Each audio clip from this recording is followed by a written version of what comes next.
Bonjour tout le monde, Marie-Ève Paquette, co-animatrice pour le chantier autonome alimentaire de la démarche en développement social. Le dernier chantier a eu lieu le 2 juin dernier par visioconférence et dans le fond, les membres présents nous ont mandatés pour faire une vidéo synthèse des discussions qui ont eu lieu. Il y aura une vidéo comme celle-là pour l'ensemble des chantiers. Donc, si vous voulez avoir un peu une vue d'ensemble du processus de priorisation puis de dépôt partiel du plan de communauté, c'est la façon qu'on a choisi.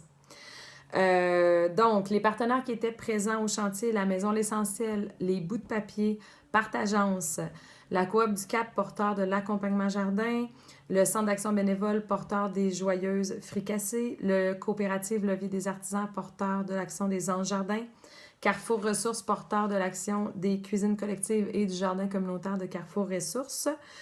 Ensuite, Nourrir notre monde et Récupération alimentaire, les deux comités de travail du chantier, avec moi-même et Marie-Christine Lévesque, donc pour représenter Marie-Christine le projet Récupération alimentaire et moi le Lab Nourrir notre monde.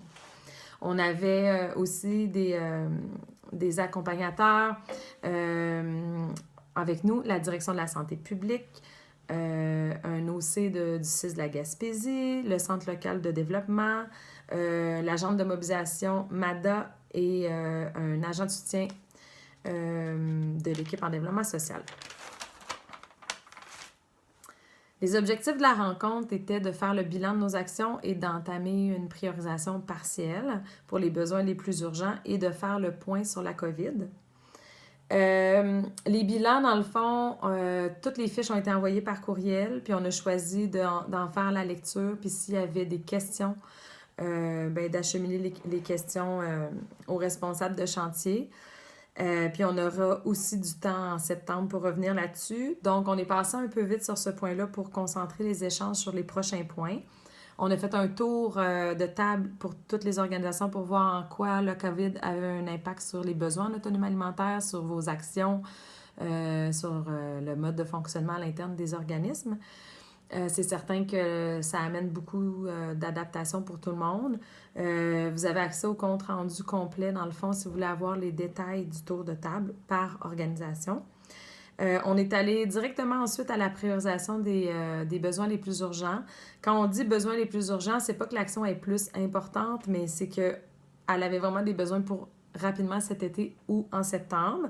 Donc, au chantier autonomie alimentaire, on a choisi de reconduire et de déposer rapidement 2 actions, donc récupération alimentaire.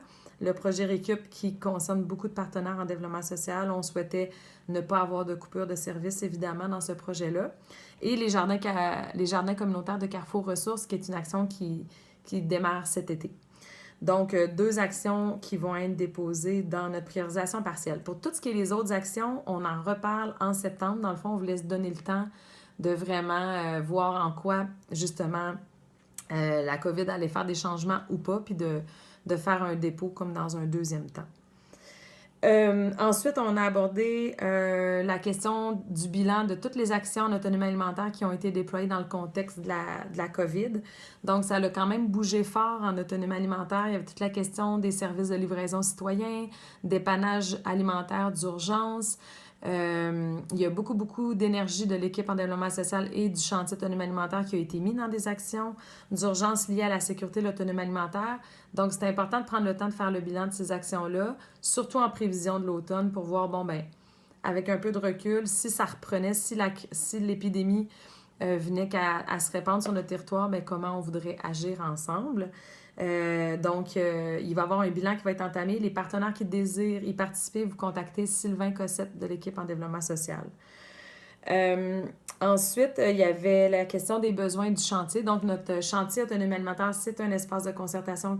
C'est une action qui fait partie du plan de communauté. Les besoins nous semblent clairement plus grands que ce qu'on avait évalué. Donc, l'année passée, moi et Marie-Christine, on s'était partagé la tâche dans l'animation du chantier. Ça ne nous semble pas réaliste pour l'année prochaine à la lumière des nouveaux besoins qui vont ressortir lors du bilan des actions COVID. Donc, à réfléchir aussi en septembre, qu'est-ce qu'on fait par rapport au mandat d'animation du chantier autonomie alimentaire. Ensuite, 2 derniers petits points. Le budget COVID, tous les partenaires sont d'accord qu'on devrait se garder une marge de manœuvre, donc un montant d'argent qui pourrait nous servir à répondre à des besoins qui vont émerger liés à la crise sanitaire. Cependant, on va avoir besoin de réfléchir à une espèce de cadre ou de se mettre des balises sur comment on veut pouvoir utiliser ces argents-là. Il y a un petit comité probablement qui vont travailler une proposition. Peut-être l'équipe en développement social en collaboration avec le comité stratégique. Et cette proposition-là sera probablement reproposée au chantier pour valider. J'espère que ça n'a pas coupé.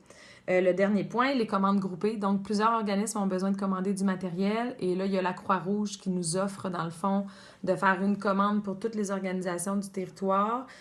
Sylvain vous a envoyé par courriel un formulaire. Vous allez juste aller identifier vos besoins par rapport aux gants, aux purelles, aux masques que vous aurez besoin dans vos organismes. Et finalement, on a identifié 3 dates potentielles pour le prochain chantier à l'automne. Donc, on bloque tous le 10 septembre, 16 septembre, 22 septembre. Ça fait beaucoup de dates, mais dans le fond, c'est pour se garder une marge de manœuvre. On va envoyer un doodle rapidement en septembre pour valider une de ces dates-là pour le prochain chantier autonomie alimentaire. C'est ce qui mettait fin à notre chantier. Donc, merci tout le monde de votre écoute. Puis, on vous souhaite d'avoir un été reposant. Ça a quand même été intense comme printemps. Et on se revoit toutes en septembre pour poursuivre nos belles réflexions collectives en autonomie alimentaire. Merci.